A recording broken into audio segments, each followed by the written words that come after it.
生死轮转，如烟丝浮云，不过是因果相续，众因得果，因成果己。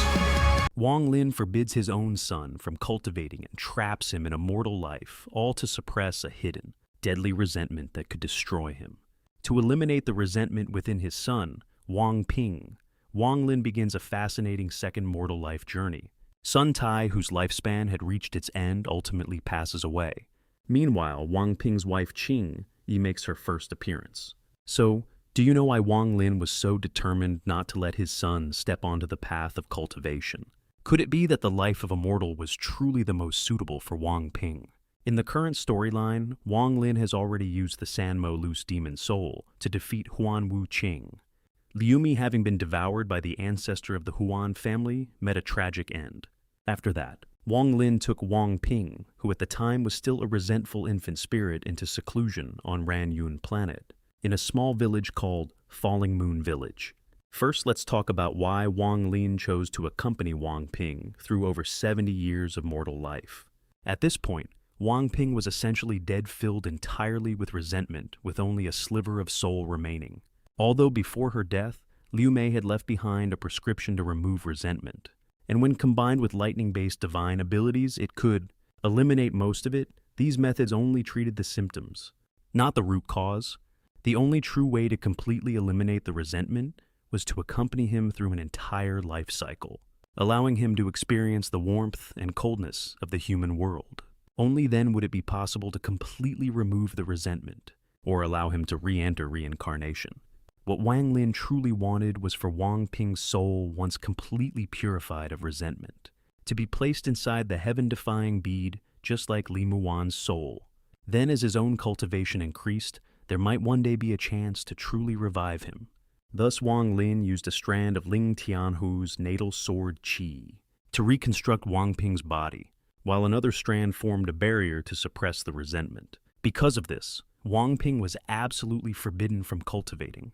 Once he cultivated, the resentment within him would erupt completely, causing him to dissipate into nothingness. So, from a young age, Wang Lin repeatedly warned him he must never cultivate. Wang Ping, obedient by nature, always followed his father's words.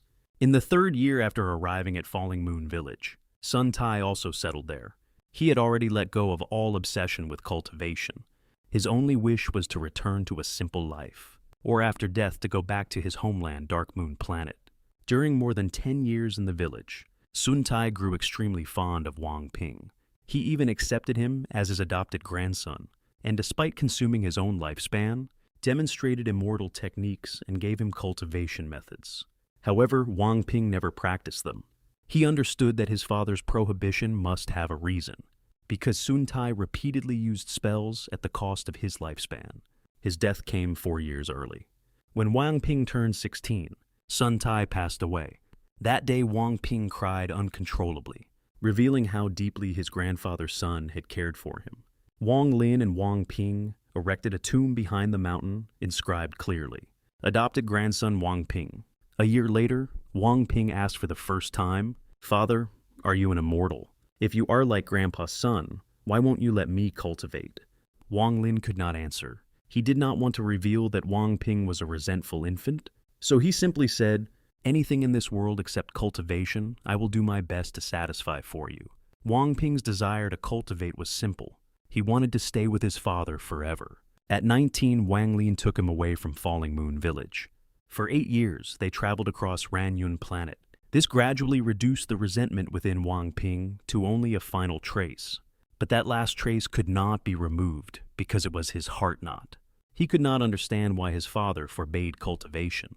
Later, Wang Lin brought him to Chi Water City, a prosperous city belonging to the Sun family. After previous wars with other major clans weakened, the Sun family had become the strongest on the planet. The current deputy patriarch was Sun Qiming, at the late soul transformation stage. Wang Lin bought a luxurious mansion, hoping to give Wang Ping a life of wealth, to dissolve that final trace of resentment. It was here that Wang Ping met the love of his life, Qing Yi. Their first meeting began with conflict, but also marked the start of mutual affection at first sight. Years later, Wang Ping decided not to rely on his father, but to rise through his own efforts. Eventually, after decades of struggle, he established the largest mortal empire on Ranyun planet, the Tianxing Empire. At over 60 years old, Wang Ping returned to Wang Lin and asked about his true mother. Wang Lin told him everything, from Vermilion Bird Planet to Ranyun Planet, except the truth that he was formed from sword qi and could not cultivate. Even so, Wang Ping was struck like lightning. He never imagined he had once been a resentful infant refined by his own mother. Disheartened, he left with Qing Yi to live a quiet mortal life in a remote town. 10 years passed. At age 72, although he still didn't fully understand his father, it no longer mattered. He believed firmly his father had always loved him the most. Later, the True Thunder Immortal envoy Lei Daozi arrived, investigating an impersonation case. He discovered the sword qi within Wang Ping and attempted to seize it. Wang Lin arrived in time and killed Lei Daozi. Only then did Wang Lin reveal everything. After hearing the truth, Wang Ping finally released his heart knot. The final trace of resentment slowly faded away. Like the last ember of a dying flame, it flickered, then vanished completely. In that quiet, fragile moment, Wang Ping's body began to dissolve, not into dust, but into a gentle sphere of light, pure, weightless, and free of all hatred that once bound him. For the first time since his birth, there was no pain, no resentment, no lingering sorrow, only silence. Wang Lin stood there unmoving, yet his eyes revealed everything, carefully as if holding the most precious thing in existence. He raised his hand and sealed that fragile light into the heaven-defying bead, not as an ending, but as a promise that one day, when his power reaches beyond heaven itself, he will bring his son back, no matter the cost. Beside him, Qing Yi did not hesitate. She stepped forward, choosing to follow that faint light without regret.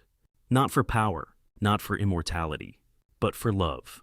A love that had already endured life-death and 70 years of waiting. She believed just as Wang Lin did, that this was not the end, that somewhere in the future, when fate bends and time yields, they would meet again and finish the story that was once torn apart. And so, what began as a desperate attempt to save a dying soul became one of the most profound journeys through mortality. 70 years of laughter loss, confusion, and silent protection, all for a single chance to defy heaven, to defy fate, to bring back someone who was never meant to live.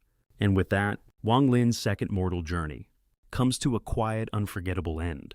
I really love making these videos, but I need your support to keep going. Please like, comment, or hype video so I don't have to give up on this dream.